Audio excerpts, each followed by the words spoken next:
Siapa yang suka ikan asin? Apalagi kalau dimakan pakai sayur asem dan sambal. Beuh. Tapi siapa sangka kalau sebuah ikan asin bisa mencelakai seorang anak tunawicara. Sebelum lupa, mari bercerita. Kejadian ini terjadi di awal tahun 2020 di salah satu daerah di Provinsi Banten. Saat itu, bencana melanda beberapa wilayah. Salah satunya sebuah kabupaten yang terdampak banjir bandang hingga menyapu beberapa desa. Bahkan ada satu desa yang benar-benar hilang tanpa sisa.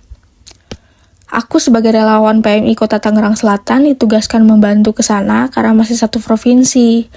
Waktu itu, aku mendapat penugasan selama 10 hari sesuai dengan keahlian dan sertifikasi masing-masing.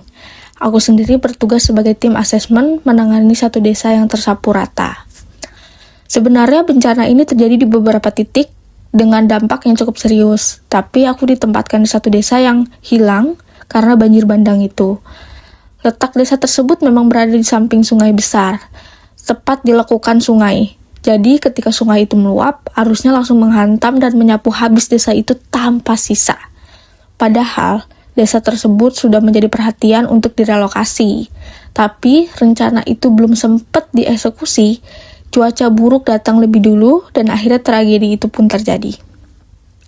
Sedikit gambaran soal penugasan relawan PMI atau Palang Merah Indonesia ya. Relawan yang dikirim ke lokasi bencana itu bukan sembarang orang. Mereka harus punya keahlian khusus. Aku sendiri dikirim karena aku memiliki sertifikasi asesmen tingkat provinsi. Untuk mendapatkannya, aku harus mengikuti pelatihan dan ujian dengan standar yang sudah ditetapkan oleh PMI Pusat. Selain itu, sebagai petugas asesmen, aku juga wajib terlatih dalam pertolongan pertama. Sebenarnya semua relawan harus bisa, walaupun tidak semuanya ahli. Kenapa? Karena pertolongan pertama adalah kemampuan dasar yang wajib dimiliki.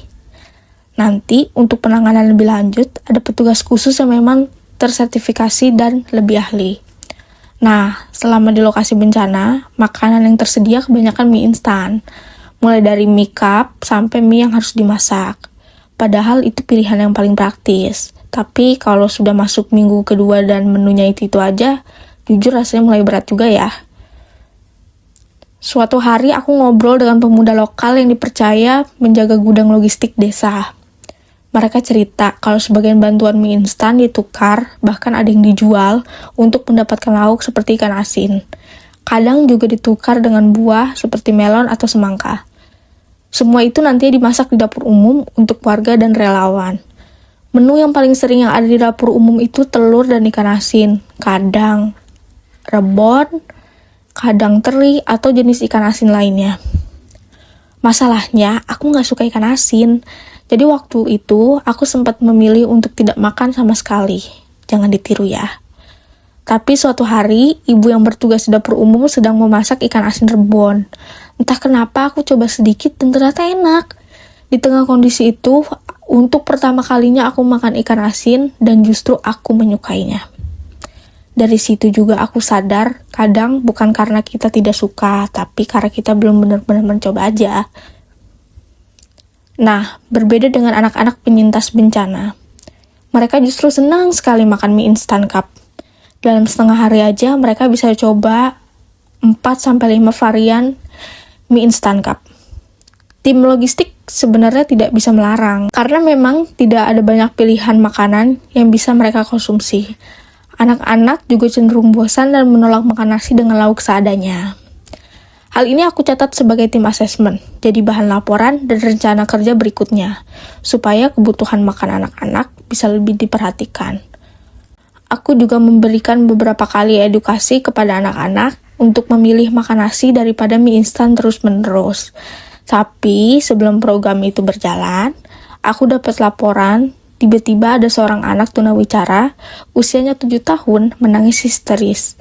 Tubuhnya demam sejak semalam sebelumnya. Karena tak bisa bicara, dia hanya menangis sambil memegang dadanya. Tim pertolongan pertama dari PMI kota lain sudah mencoba membantu, tapi belum menemukan penyebabnya sampai akhirnya aku dan tim pelayanan kesehatan datang. Selama hampir 2 jam, kami berusaha mencari tahu apa yang terjadi.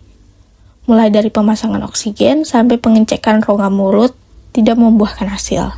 Sampai tiba-tiba, anak itu mengerang batu keras, dan sebuah ikan asin utuh keluar berukuran sekitar 3 cm dari tenggorokannya. Seketika napasnya kembali normal, tangisnya berhenti. Kami semua terdiam. Ternyata anak itu makan ikan asin dari dapur umum. Menurut ibu yang memasak di dapur umum, anak itu datang sendiri dan meminta makan setelah aku selesai memberikan edukasi soal mie instan. Tapi hari itu lauknya yang tersedia hanya ikan asin. Jadi dia makan nasi dengan ikan asin tersebut.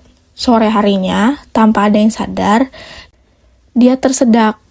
Dengan kondisi itu, ia bertahan sampai malam, bahkan sampai keesokan harinya. Ibunya hanya melihat anaknya demam tinggi, sesak napas, dan menangis tanpa suara. Aku langsung merasa bersalah, karena aku yang menyarankan anak-anak untuk makan nasi, sementara dapur umum belum siap menyediakan makanan yang ramah untuk mereka. Maafkan aku, Nak. Semenjak kejadian itu, aku minta tim dapur umum untuk benar-benar memikirkan menu khusus anak-anak. Sayangnya, masa tugasku hanya 10 hari. Aku harus kembali pulang. Tapi, 2 hari setelah aku selesai bertugas, aku mendapat kabar dari tim relawan setempat kalau anak-anak sudah mulai mendapatkan makanan khusus dari dapur umum. Dan di situ aku sadar, seandainya sejak awal aku lebih peka dengan kebutuhan makan anak-anak, mungkin kejadian itu tidak perlu terjadi.